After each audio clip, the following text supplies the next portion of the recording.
not always clear what they are. That's why Solid Grounds Tenant Services offers free online renters webinars 3 times a month. Just go to solid-ground.org/RAR to learn more. This is a free opportunity to learn more about your rights as a renter. Again, just go to solid-ground.org/RAR. The beat of the Fox with nastiness is back on K-Fox Night Beat. Yo, what's the deal? It's the legendary Hall of Fame DJ Mixmaster Ice from UTFO. What's up? Who you thought this is? This is Sir Mix-a-Lot. And this is Terry Lewis. And I'm Grand Mixer GMS. What's up, y'all? This is DJ Third Degree. This is JJ Hudson from the High Children family. Sunday nights from 9 p.m. to 11 p.m. Pacific Standard Time. It's K-Fox Night Beat with DJ Nastiness. Bringing back the memories. Bringing back the memories. Bringing Seattle's hottest music. Bringing Seattle's hottest music. Rainier Avenue Radio .world. That's not noise. Peace. Women are not an homogenous group. We face discrimination differently depending on factors such as ethnicity, age, socioeconomic status, and more. Rainier Avenue Radio is proud to amplify women's voices. They are the experts of their own lives, initiating conversations within their community about challenges they face, the solutions they're working on, and the opportunities they see. Please join us this Sunday from 2 to 5 for Women's Voices on Air. We know our challenges. We are the experts of our lives. We are master multitaskers, prioritizing our family, friends, and our faith above our own needs. Our needs and voices are too often overlooked. Please join us this Sunday from 2 to 5 p.m. for Women's Voices on Air. We tell our stories in our own way. Support for Rainier Avenue Radio comes from Friends of Waterfront Park, announcing their 2024 season of free events and programs at Pier 62, the first part of Seattle's premier downtown waterfront park to open to the public. Come for free events and programs, including fitness and wellness classes throughout the summer, weekly spotlight performances on Thursday evenings, cultural festivals, daily amenities, games, and more. To learn more, go to waterfrontparkseattle.org. You know you can't get enough of Rainier Avenue Radio.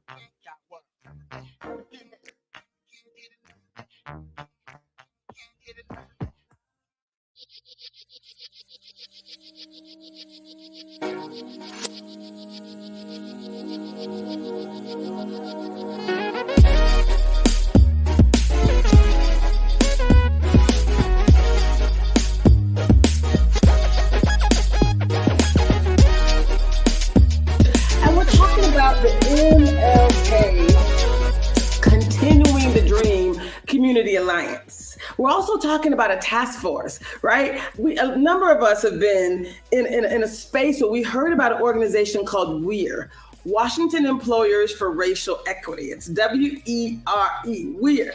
And what's exciting is they committed $2 billion. Yeah. Would it be? $2 billion to invest in Black Washingtonians, that's their language, right? To address inequities, known inequities.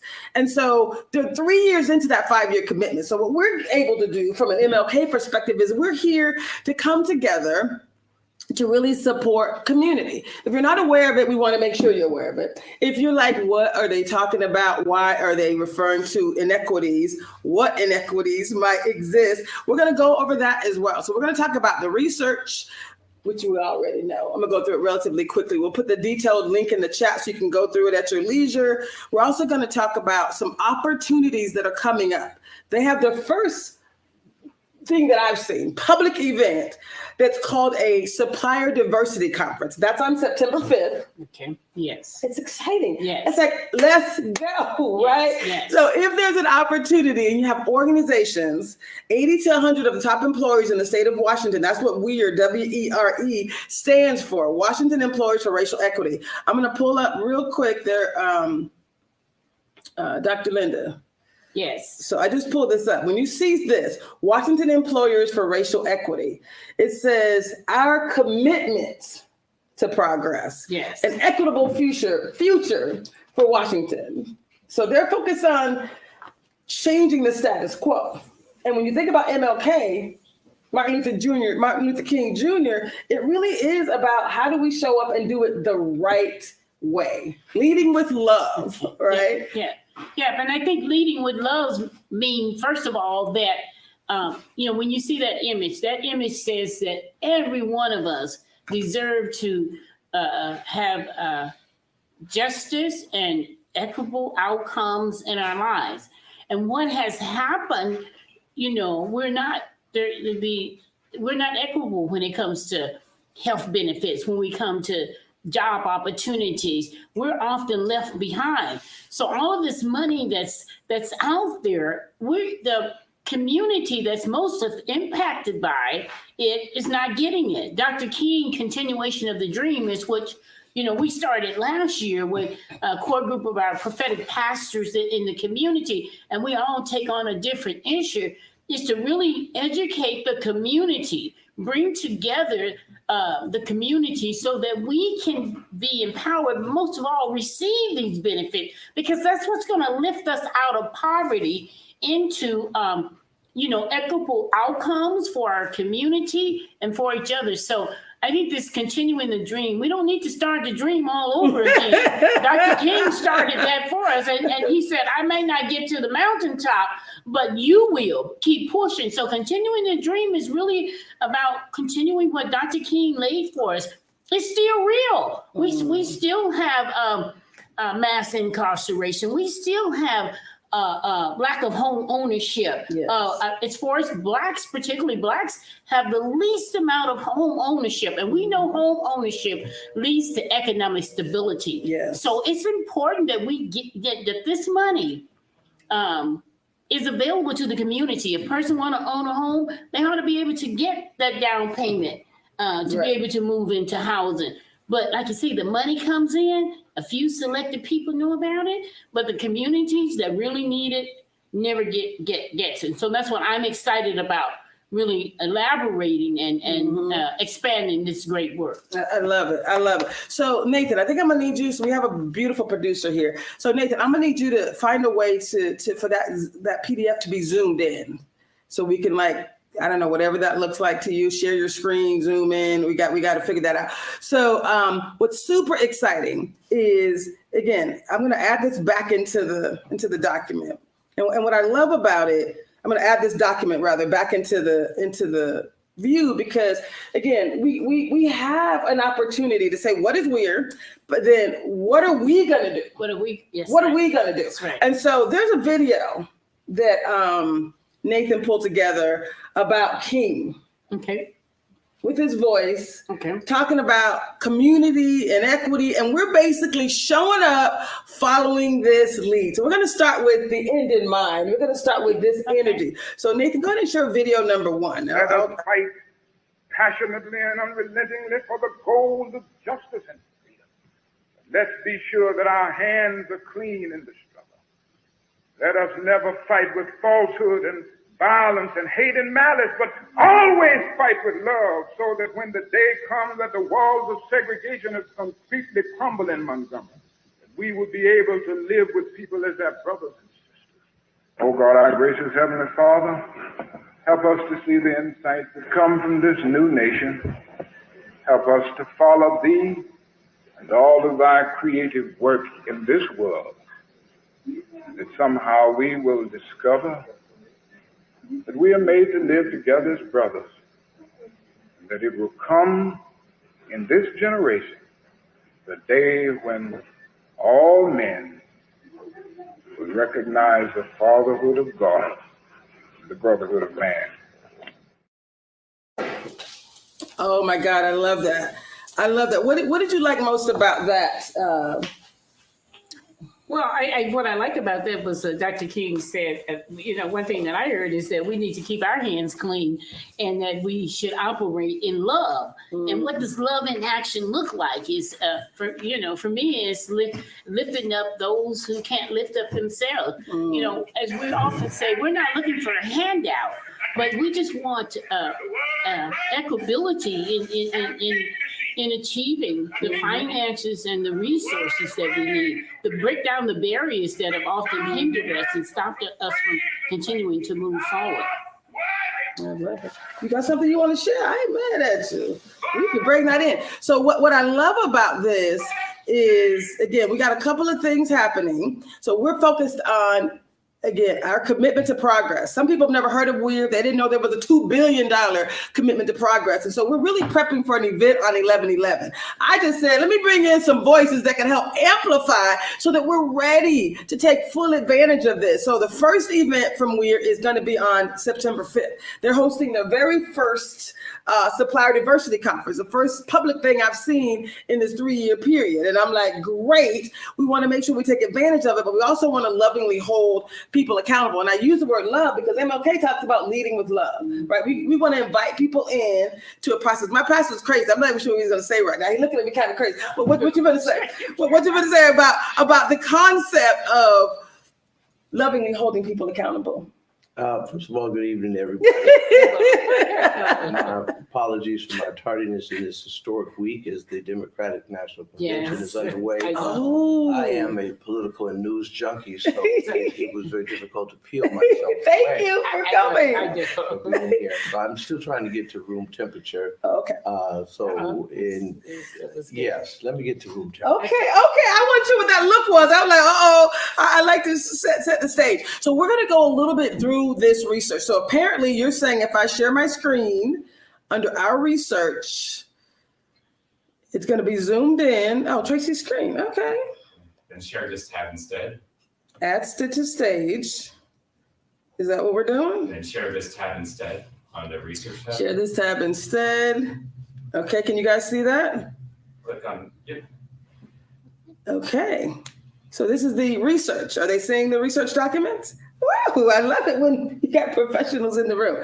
So this is a commitment to progress. And this is some stuff we already know, but some people are not aware of WE.R.E., right? And this is really about us showing up saying, oh, by the way, there's some stuff coming down the pike on 11/11 and 12/12 of 2024. We're going to come back, but we want to be able to actually have a conversation between now and then, give people a couple of months to kind of, start to satiate and understand why it's so important. So we had a group of CEOs, Washingtonians, represent their commitment to progress toward an equitable future for Washington. What we said is we're going to spend a whole lot of time talking about what's not equitable, because we know, but it is important to ground just a bit. So what they said, and I'm just going to scroll down, this was Christine Gregoire and Steve Mullen were the originators of this document. And Pastor, I know you're going to love this. It says, findings are clear. Black Washingtonians and their families experience significant disadvantages across multiple facets of life. Click share this tab instead at the top. Oh, am I not sharing? Okay. Is that it? Oh, I love technical people showing up. Okay, y'all seeing that now? Okay, so this is where I started. This was this concept of, again, because we can always post-edit, loving it. So this is the Washington Employers for Racial Equity, their commitment to progress. The first thing they did is commit $2 billion over 5 years. And we're 3 years into that 5-year commitment. So we're like, we got to show up and we're ready to help those organizations to really impact the Black community. Mm-hmm. So we wanted to start by grounding people on what the research is. And this is their research document that they did, telling us what we already know. But, you got to do what you got to do. So they started out with a commitment to progress, and they're working toward an equitable future for Washingtonians. It's a 14-page document, but I like that they start, and I'm going to go right to the findings are clear, right? There is inequity in Washington state.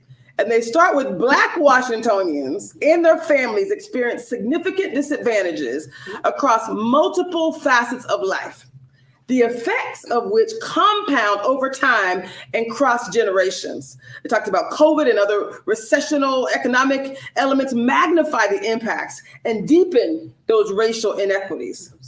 Disparities exist regardless of your socioeconomic status or your education level, and point to inequities across systems, structures, and policies. Again, not really telling us something we don't already know because we live in it, but it's important for anyone who's watching. Can you put the link to this in the chat? So he's going to put the link to this document in the chat. It's a PDF. It's on the WE.R.E. site. It is here for everyone to digest. So addressing these disparities and ensuring racial equity for Black Washingtonians and all communities of color will take all of us.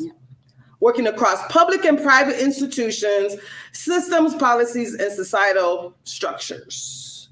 When you hear this, again, nothing you don't already know, right? Some people get upset and they're like, you know what? Show me the money. Where the $2 billion at, right? This is not to show me the $2 billion, but this is, hey, there was a commitment made and we want to lovingly start by creating an invitation to leverage community to help fulfill these commitments, right?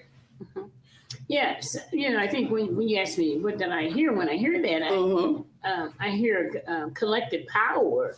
That I think the idea of us coming together collectively and working together is going to ensure that we get the funds to the right people, because funds can come in, but if they're not getting to the right people, we're not really addressing the problem. And let me clarify, there's no $2 billion in funds that are coming to Black people. Okay. Just so we're clear, I want to, again, you got to set the stage and provide clarity.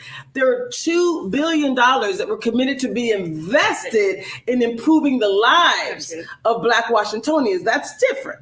And so what they said they were going to do, I'm going to go to this one-page commitment to progress, the areas where they say they're going to invest those dollars to improve our lives. There were 7 areas, and we're focused on 4. So one of them is economic empowerment, right? Getting healthier, happier, wealthier, and wiser. They want to improve equity and inclusion, diversity, equity, and inclusion within their workplaces. That's happy. That's healthy, because you can stress us out to a point, right? So we want to make sure that they're improving equity and inclusion within their workplace. Number 1 of the 7 things, that's the number 1. Number 2, they want to focus on economic empowerment. They want to invest in Black businesses and improve their supplier diversity, which is why I was so excited that yay, they have their first supplier diversity conference coming up on September 5th. It's from 8 a.m. to 5:30 p.m. and it's at the Microsoft Convention Center, free for all. So it's one of the first things. It's not the only thing, because they have best practices that they put out there. There are things that have been done. What has not been done is at a grassroots level, at a community level. Who is this organization? Who are these organizations? What are some of the great work that's happening, and how do we get it into the hands of Black people? You'd like to talk about operationalizing and getting it, making it real. So we're what are the programs? What are the improvements? What are the opportunities? How do we actually change lives of Black Washingtonians? So any thoughts? Well, I have a lot of thoughts about it. When I think about the $25 million that they allocated for racism as a public health crisis, which I think is directly related to this, but that barely touched the surface of people being able to get sufficient resources to impact their lives. Because when we think about COVID, the impact that it on Black businesses was tremendous. I mean, they lost more businesses closed. And so it's COVID really set us back even further. And now how do we even rise to that level? So when you're talking the funds, I think it has to be funded so that sufficient that people get it. I mean, we were able to fund probably 10% of the people that put in an application. I mean, 25 million. It was nothing. It was nothing. It was nothing in the ultimate scheme of things. And we're all over the $200 million for the Community Reinvestment Fund, which is amazing. We're talking $2 billion with a B, and we're talking about corporate partners who have deep pockets, who we can believe that they actually want to drive change. And so go ahead. I was going to say, one of the first documents that's in this research is what we already know: racial inequities across institutions and systems. Black babies, 2.3 times more likely to die, right? The number 7, it says Black Americans are 1.5 to 7 times as likely to have a bad outcome as white Americans. 1 to 7.5 times. And then they list all these areas in society, all these places where diabetes, right? Be suspended in school. Be incarcerated as an adult, 7 times more likely to be incarcerated as an adult if you're Black, right? 2.1 times to be more likely to be in foster care, to 5.2 times to be more likely to be denied a loan, right? So these are things that we can see are happening right now in our lives. And so we don't want to spend a whole lot of time on these, but in case you're curious, there's 14 pages of this, right? In our states where we are, we talk about the medical inequities. We talk about how these inequities compound over a lifetime and across generations, right? I mean, it's really shocking if you weren't living it. It's definitely, an opportunity for us to say, I get it, I see it.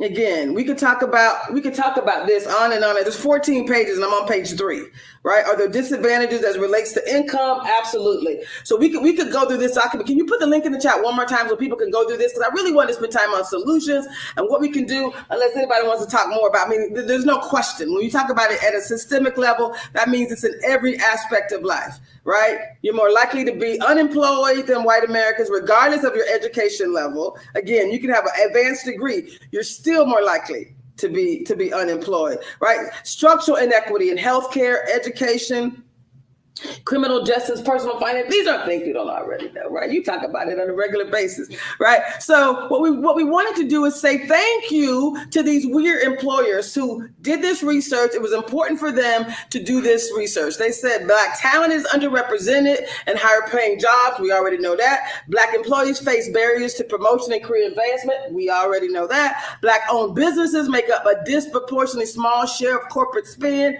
We already know that. So one of the things they're doing with this upcoming event is they're actually saying we want to spend more dollars with Black businesses. So we're here to say yes, and we want you to help you to do that. And so my question is, and I know Dr. Braxton did a powerful job last year when we initially started the Continuing the Dream. Mm-hmm. It was like, 6-7 pastors took on different issues, and Dr. Braxton took on the issue of reparation. So my question to this whole thing, it's good to come out with programs, it's good to come out with dreams, but what's the commitment and the understanding of the impact of the past inequities and how they continue to further the gap that we're in? So it's like, okay, it's all this money, but is it going to really bring us forward? Are we going to be able to make up for the past inequities, which I think is important in order for us to really create equality and equity in our systems? So I'm going to say yes and. Okay. All the words are here. Pastor Braxton, I'm here for advice and counsel. Anybody who's online, if you want to join us online, just say, I want to join. I got something to say. We have a producer here who can bring you in. All the words are here. I'm the most optimistic, positive person that you ever heard of. Meaning, I believe we're 3 years into a 5-year commitment, and I'm like, let's go. Let us help you get there. So what they said here is we have work to do. Racial inequities exist across multiple dimensions of life with cumulative effects. These are their words, not mine. So they're saying all the right things that reinforce one another. These disparities cannot be explained away by socioeconomic factors, and the evidence shows that structural barriers to equity exist in our state and in our nation. It says racial bias and structural inequity have no place in Washington's future. We must all work together to take decisive and thoughtful action to secure an equitable future for all people in a state. So we got to believe that this is what they want. I think this is probably a good time for the creative pause. Thank you. Because sometimes we get the cart before the horse. Those dollars were promised, not allocated, promised. As a genuflection in the wake of George Floyd, when America was reckoning with race, corporations felt under some pressure to be perceived as they were corporate constellations with conscience, that in a capitalist system, that the bottom line was not the only bottom line. And as Weber says, the market knows no morality. They wanted to show that there's morality in the market, particularly as it is a response to this nation's long and tortured history on racial discrimination. And so $2 billion was promised in Washington state. to somehow or another be not but a redress to inequities that manifest themselves here in Washington State. One's conclusion is only as sound as one's assumption and one's presupposition. If your presupposition and assumption is that this $2 billion is going to eradicate all inequities and injustices compounded over the years, then we're in a foolhardy search trip to nowhere. So then if one's conclusion is derived from a more sane assumption and presupposition that this $2 billion is a gesture, corrective gesture, to the accumulated inequities and current inequities that create disparate outcomes for people of color in comparison to people from the majority culture. Then we have to ask ourselves the question, even after the remittance of those $2 billion, what piece, what scope of this overall problem are we going to attempt to eradicate? I'm glad you said that. What scope? I'm glad you won't said take that. care of all of it. It's to be decoupled from the conversation of reparations, which is far more pervasive and deeper. So what scope of it? And if you just throw money out there, the roaches and everything else will come forth. Right. It will set us against one another. And the money will be spent, poorly spent, wasted, and you will harden the hearts of would-be do-gooders because they'll say, we gave you $2 billion and you wasted it. And the problem here is that we don't have a $2 billion thought process in place that considers what scope of the overall problem can be eradicated with strategic and careful allocation of these resources toward clearly spelled out feasible, doable, measurable outcomes. And I think we have to develop that process. We need to pause. We're 3 years in. 3 years into what? 3 years into collecting all the $20 billion and putting it into account, let it earn interest. And while we're doing that, we need to develop the process by which we will determine what are we gonna aim for.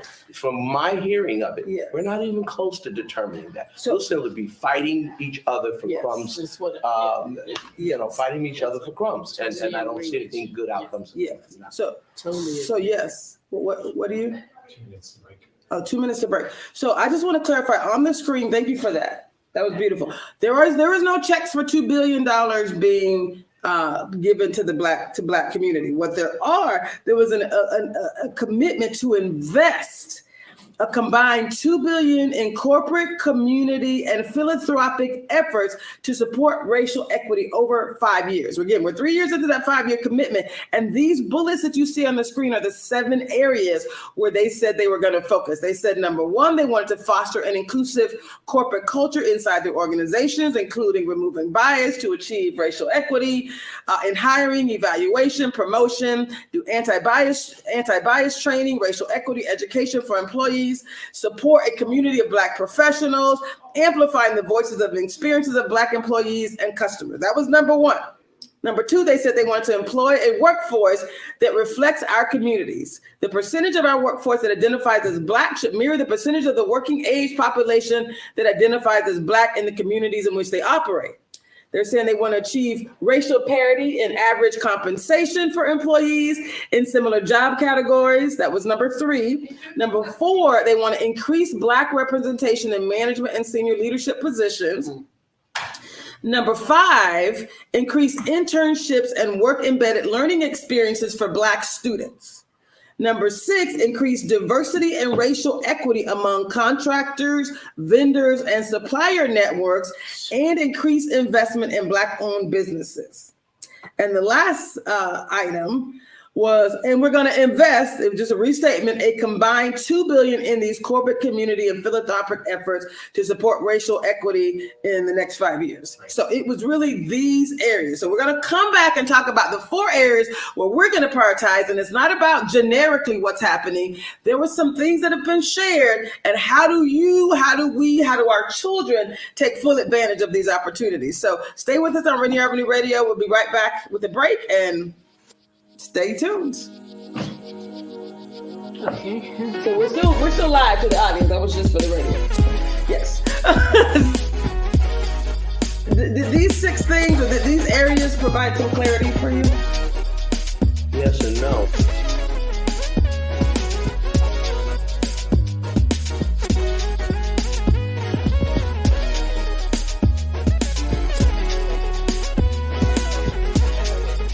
Listening to Rainier Avenue Radio, your community radio station.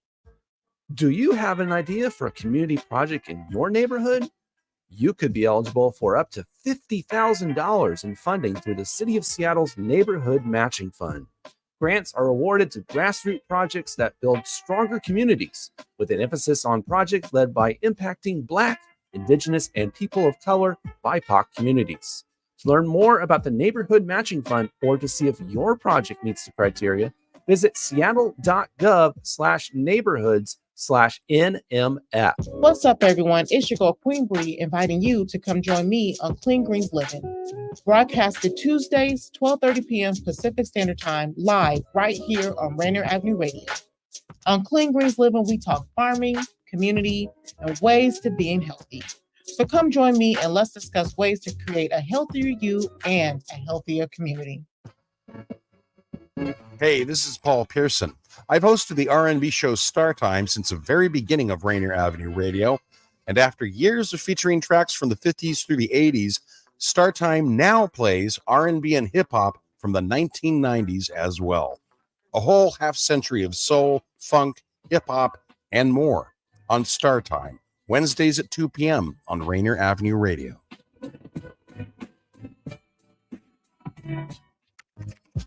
Closing the digital divide and ensuring that Washington State continues to be a national leader in the space of digital equity is a core mission of the Washington State Office of Equity. This is not an easy task in a state as diverse as ours, not only in size and topography, but also in demographics, including socioeconomic factors, as well as the natural divides of rural and urban access and infrastructure. It is the commitment of the Office of Equity to not only bring digital equity, but digital equality to ensure that young learners in the smallest cities in our state have the same equal footing as those in our most affluent neighborhoods. Our elders and veterans can access services like telehealth online, that high school students in our urban centers aren't forced to study in restaurant lobbies because they cannot access the web at home. The Washington State Office of Equity, bridging the digital divide across the Evergreen State. This is Paul Pearson, host of Star Time, and when I'm not busy tearing the roof off the suckers, I'm listening to RainierAvenueRadio.world.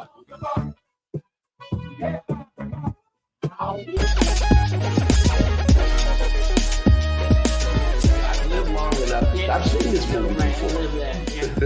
I've seen this movie before. So what do we do to, are we back with Rainier Avenue Radio? Welcome back from Rainier Avenue Radio. Of course, the conversation could not end, but you'll be able to watch it on replay. So what I'm excited about is, how do we actually drive change? I mean, I feel like I've been reaching out to different people in community. Again, I'm showing up on 9/5, number one. On September 5th, I will be at the Supplier Diversity Conference, connecting with individuals, organizations, and really trying to understand who's serious, who's not in, who's nice. No, I'm just joking. But who's serious about this work? Like, what are you doing? How can our community really take advantage of it? And I'm willing to work. I'm donating my time. Ain't nobody paying me. I'm paying for video crews to say we have to come together as a community or nothing will happen. If not us, then who? If not now, then when? We're 3 years into a 5-year commitment. So if we don't start to have some loving conversations, inviting people to say, we're here for you. We're here to support you in doing what you say you want to do. Well, I agree. I mean, I applaud your optimism. And so, I mean, no, I mean, we really do. I mean, you know, some of us have been around long enough. We've seen these programs and things, but, you know, there's still hope. I mean, you know, I just believe, you know, Dr. King's dream that we continue to live forward will happen. And so, I'm positive about it. I'm excited about it. You know, I mean, I have a bit of hope in it, but I think it's always good.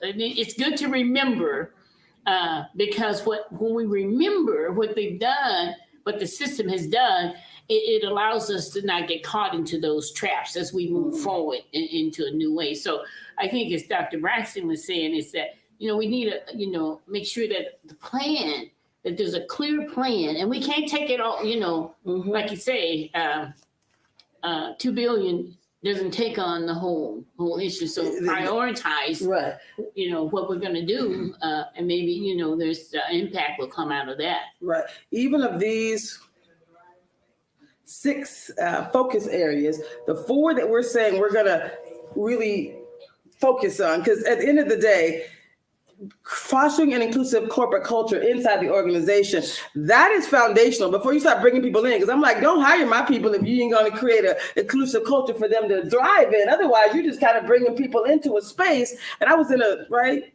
We want to make sure we're setting people up for success.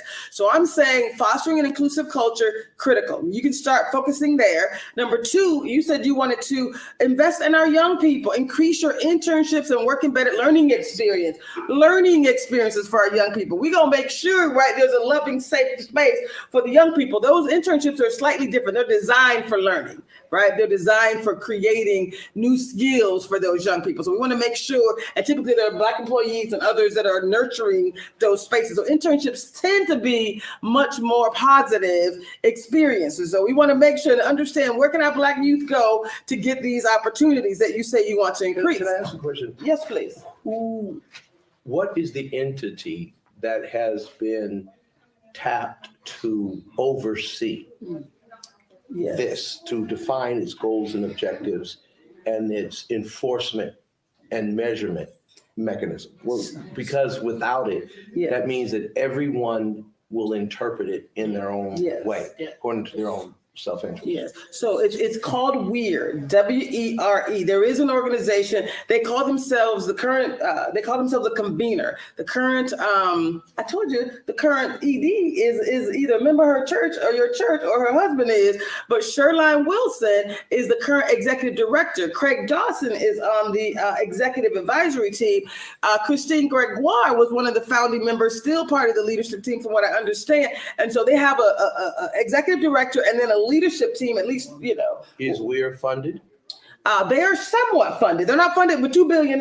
She would tell me. Somewhat funded is like somewhat pregnant. So let me just say, I would say they have some funds, but Sherline is limited in her ability. Okay, I have a power issue. Sorry. So I need my man to work the system. Well, here we are. Can you help me out here? Thank you so much.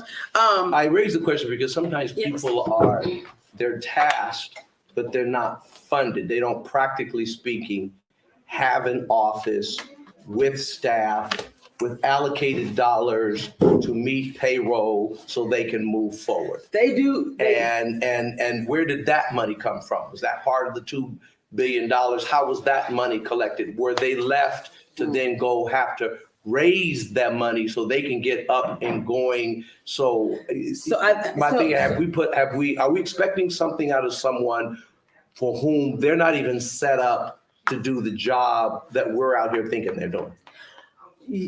Part of that is true, which is why we offered some grace. We had this conversation 2 years ago with Lyle and some other people. And we're like, hey, where are we at with this thing? Sherline had just got into the role. The first ED left, and he left and wrote a book called The Elephant in the Room, A Fable on Racism. That's a whole nother story. Philip was lovely.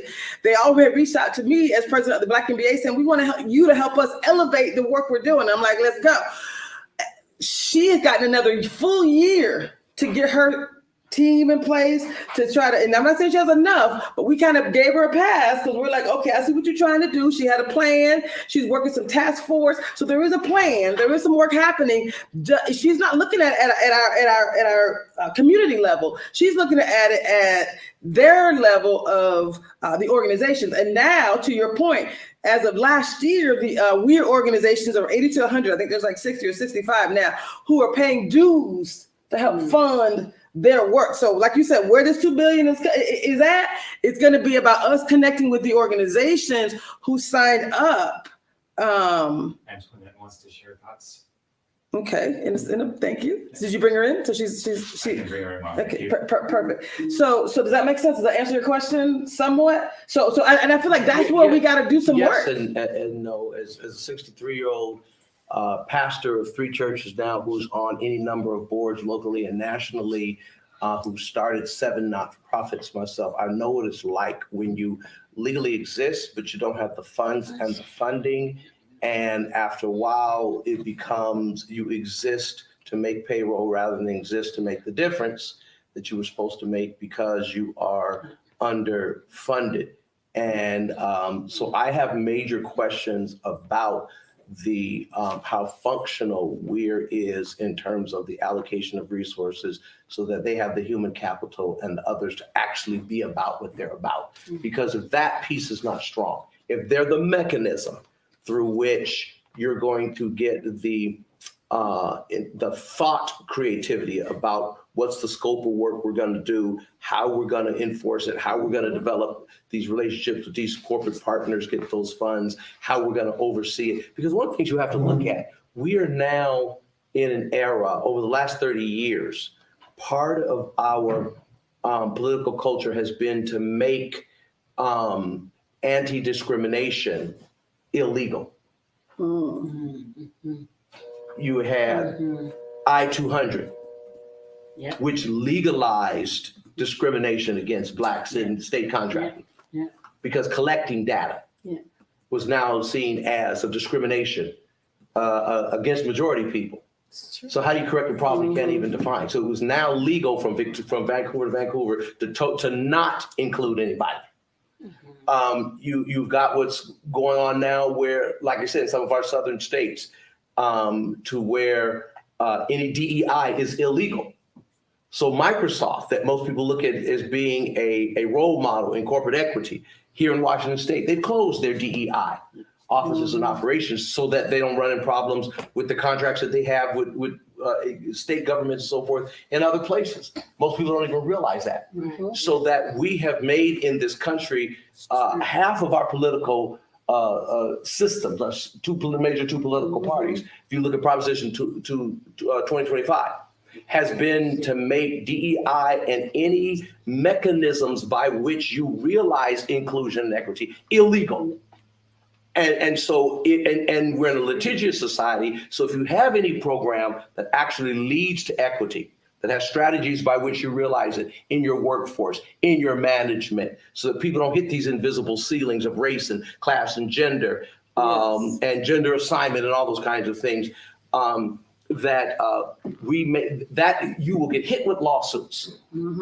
Yes. Because that is, and so to avoid those lawsuits, we're closing down that operation. So how in the world are you going to develop a mechanism that can navigate those waters to realize equity at a time when realizing equity is illegal? I mean, this thing is not as simple as some simple people think. That's why I say, as a pastor, we can preach all we want to. Rev, we preach all we want to up here, but then we got to come down and we got to put together budgets and plans and move systems and structures. And that's why governors are better at leading sometimes than senators and as pastors and others than professors at universities, because we actually have to get down where the rubber meets the road. And so I'm looking at the apparatus behind this. Is the apparatus in place to make good on $2 billion worth of resources to make $2 billion worth of corrective? So that is a great question. And I'm going to say, It depends, though. Everything depends. It depends. But we got to get down to the specifics. We got to get down to the specifics. So they've because done. As me and Rep. Smith always said, we lived through the Model Cities program. Yes. Where they quieted down the burning cities at the ends of the 60s and the riots and the politics of assassinations that wiped out all of our progressive and idealistic leaders. And then they flooded our communities with drugs, and through the Model Cities programs, quieted down, bought everybody out. If they didn't kill you, they bought you out. If they didn't buy you out, they drugged you up and got quiet. And then all of a sudden, these things called inner cities, which didn't even exist in the 1960s. It was a sociological, not a geographical reference to hopeless chocolate cities where people were depressed, economically, socially, politically depressed zones in the cities that white folks had abandoned, that were left fallow.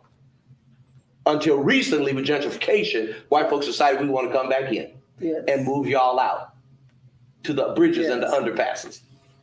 And so, having seen this before, when I see people throwing money at a problem, but there's nothing in place, or you're not clear, you got words on the page that sounds good, then I get real suspicious. So I think a part of our next steps are to go even deeper, to look at the plans that they have, and the plans and the reports that I've seen are high level. I don't have the latest content, but they're high level. They're providing some summary information about representation, et cetera, et cetera. And I'm saying, what are the opportunities? Like I'm showing up with the task force saying, what are the opportunities? If you're about supplier diversity, we want to find out from you, and you. What are you doing? Right? What are the opportunities? I'd be showing up at Microsoft at the conference they have coming up, saying, in light of the fact that you guys have closed your DEI offices in Washington State, you're housing this here, which is a symbolic gesture. Right.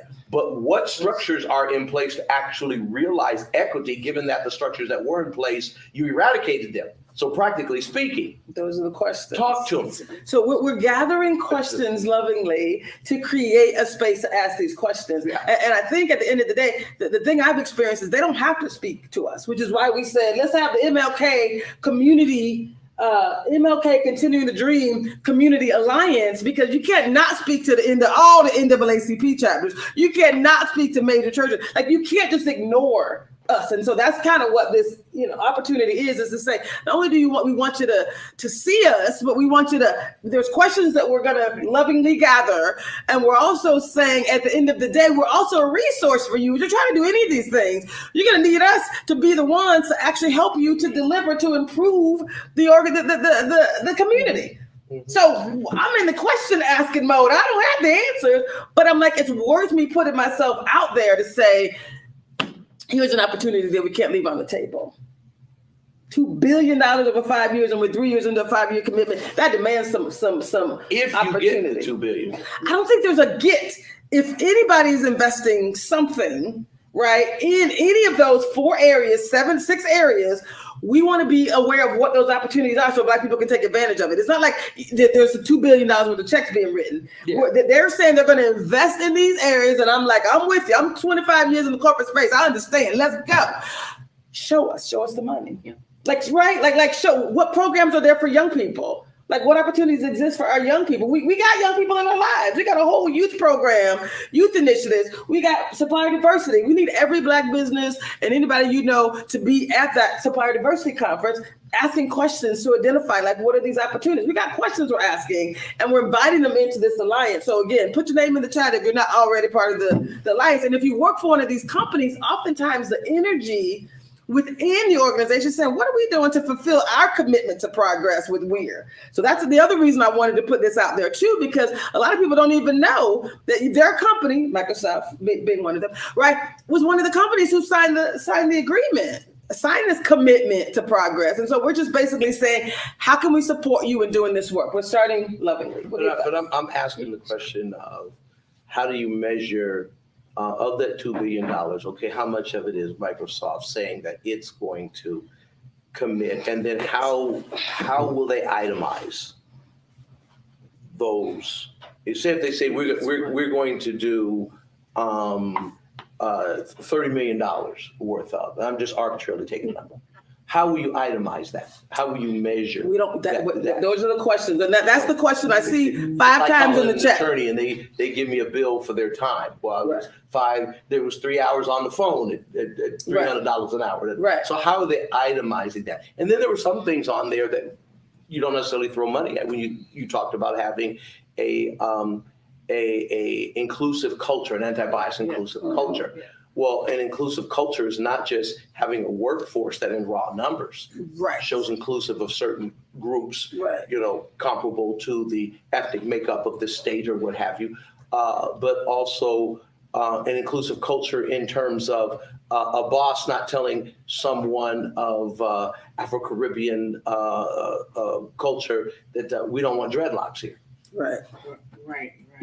Or being, something that where people in their personhood, in their being, feel that I'm being judged for being who I am and walking in my skin, where other people have to learn to be more acceptance that your culture and your style is not what is going to be normalized. Right. And we're seen as the abnormal who must conform to be here. Well, that's not necessarily a dollar value thing that you itemize. It's a system of training, looking at the world, yada, yada, yada. Right. So how do you realize that? And getting people to bring themselves to realize that that's what we have to do. I mean, we as pastors understand. We're preaching things. I'm preaching to people who now have accepted things that 25 years ago, when I returned to the Pacific Northwest, said that they would literally stand in front of the pulpit before I would get away with doing certain things, and that now they stand for, because 25 years later, there has been a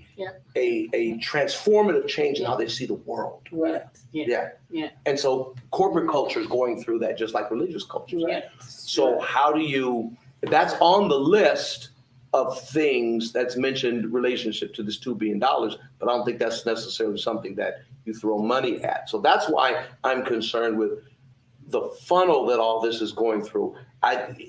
There's got to be a think tank behind this, and there's got to have some real robust system in place to oversee this. First of all, to define the scope of what we're trying to do. Specifics. You got to, when you're talking about money, you got to get to the specifics.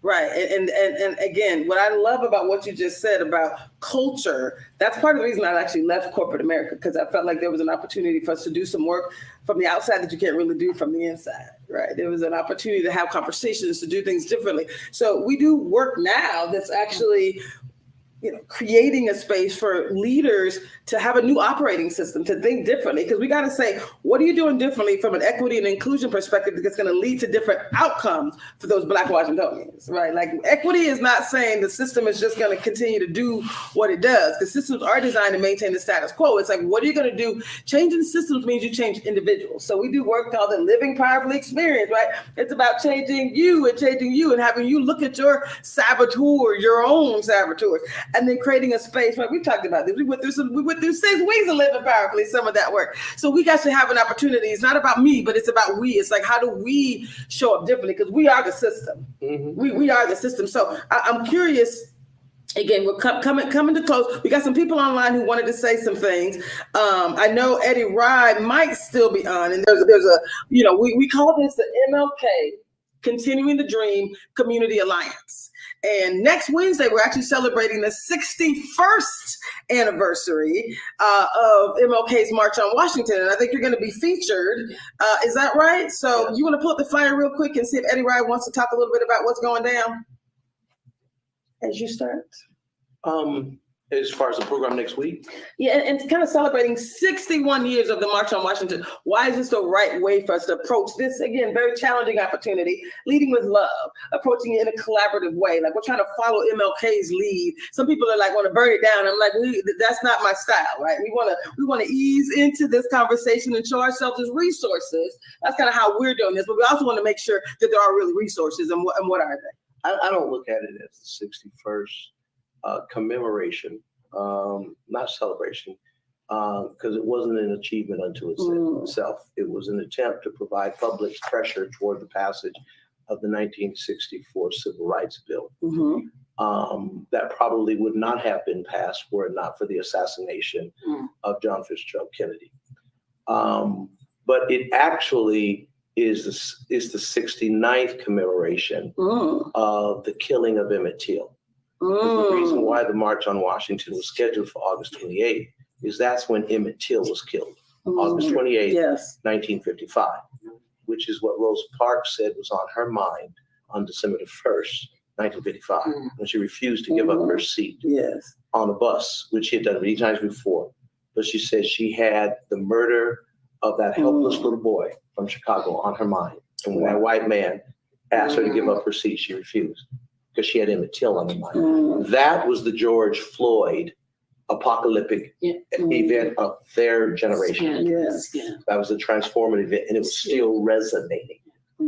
And so the March on Washington was chosen because it was the 8-year anniversary of the death of Emmett Till. And that thing was still percolating, creating energy. Because when you mess with the children, all right, when you mess with the children, it's like Uvalde. When you mess with the children, it really points to something in our society. So when we look at 69 years from Emmett Till, how safe are the children in the village? And when we look at gun violence, it is the number one cause of death for youth in American society. Not tuberculosis, not cancer, not polio. It is gun violence. And we ain't passed a single gun law in this country to make it less likely. So when we gather, we're looking at a Republican Party that Trent Lott said, former senator from Mississippi, when they asked him, you all always talking about making America great again. When was America at its greatest? He said 1955. That was the year Emmett Till was killed. Wow. So the society, the way it was in 1955, no birth control pill, no legal protected access to abortion for women, Black folks still in the back of the bus, no civil rights movement yet, no Equal Rights Amendment yet. And so no gays and lesbians coming out of the closet, living openly according to who and how they love. That Trent Lott was saying that iteration of America was when it was at its greatest. And I understand how he is a white, heterosexual, pseudo-Christian male. I'm clear to say pseudo. Christian male, that it was great for him. But that's the America they want back. And so as we gather on August the 28th on the 69th anniversary of the death of Emmett Till, there are forces afoot in American society that have seized one of our two major political parties, like a demon taking hold of a body, and have put a joker, the likes of which Batman combated, to be its nominee. A joker, the head of an infected body, who have a plan now to take us back to 1959. And our collective response as we gather under the banner of Christ and whomever else is to say, hell no, we ain't going back. Because 1955 America was an America that mutilated children and threw their bodies in the Traci River and castrated them and disemboweled them and bashed their heads in because they didn't subscribe to the mores of the dirty South. We don't want that America back. Nope. No, we don't. We don't. Eddie Wright, I know you had a lot to do with everything related to MLK. Can we bring Eddie Wright into this conversation as well? Am I on now? Yes, sir, you are. How are you? Just fine, just fine. I'm glad to see that our keynote speaker is on the program, Reverend Dr. Leslie David Braxton. He also hosted a town hall on Project 2025, which was very informative. And matter of fact, the video chief out at NBCF, Kevin Peake, says, if you go to the NBCF YouTube page, that information is still available to people that want it. But we're as you can see our theme, we're not going back. No Jim Crow, no Project 25, and reparations now. And so we're just trying to really keep things real alive. I heard the earlier part of the conversation about the $2 billion supposed to come to the Black community. When I suggested to you earlier, Dr. Traci, that you find out how much has been awarded so far. It's not an award. I just want to be the one to clear. I got to keep correcting and clarifying. There is no $2 billion of awards that are coming to the Black community. I just want to make sure we're clear. They said they were going to invest $2 billion in those areas aligned with supplier diversity, increasing equity, investments in our youth, paid internships for our youth, as well as focused on education and leadership development. So that was I just want to make sure there's no $2 billion check. But for all those things, if they're investing $2 billion in those things, we as a community can benefit intergenerationally. So I just want to make sure. What have we got to date? What have we received to date of that promise from 3 years ago? That is a great question. And for Rainier Avenue Radio, you guys can keep watching online, but Rainier Avenue Radio, thank you guys for joining us. We're going to end on Rainier Avenue Radio. We're going to keep it moving. Great question, Eddie Rod. We don't know. That's why we asking the questions. That's why the Martin Luther King MLK